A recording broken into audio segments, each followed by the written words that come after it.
activism. And this week we've been looking at the overall rise of activism in East Yorkshire and Lincolnshire. We've spoken to vegan and environmental activists to find out what drives them. And tonight, a woman who's devoted a large part of her life fighting the fossil fuel industry. My name is Pippa and I'm a campaigner against fossil fuel extraction. I'm here now at the West Newton drilling site in East Yorkshire. We've been here since January on a monitoring station. Our aim is to show people how dangerous it can be. You know, this could be the beginning of many wells in the area. This could be the beginning of industrialisation of the countryside. We've been sleeping out in rain, driving winds, snow. It's not easy when you've got to make a fire before you have your first cup of tea in the morning. I've always been a nature lover and interested in the environment. I also was brought up to fight for what you think is right. I started to see how things were breaking down in terms of environment and climate change. So I felt I needed to take the next step. I started off signing petitions, then I started going to some marches in London and so on. Then I realised that it wasn't enough for me. I'd suffered from depression on and off for years, and the whole thing was actually contributing to that and making it even worse. I felt powerless.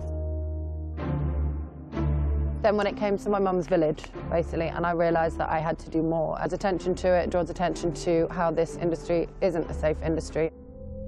We've also been to other places around the country where they're doing unconventional fossil fuel extraction and fracking. It's hard because if we go to other places, Lancashire, for example, there'll be people that say, oh, well, you're not local. But then if you are a local, then you get called a NIMBY, so you can't win in some ways. Stop it, let's not be unreasonable. Stop, we want a cup of tea.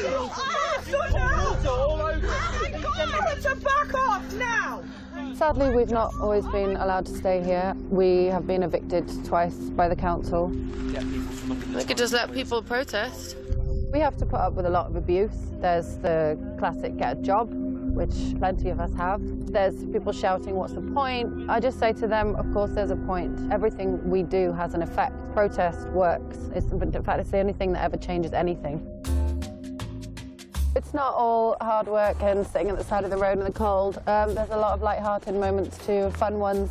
One time we dressed up as carbon bubbles and we were traipsing through London, basically wearing enormous IKEA lampshades. We can't keep using fossil fuels if we want to stay within the 2-degree limit, which scientists have agreed, beyond which is irreversible and catastrophic climate change.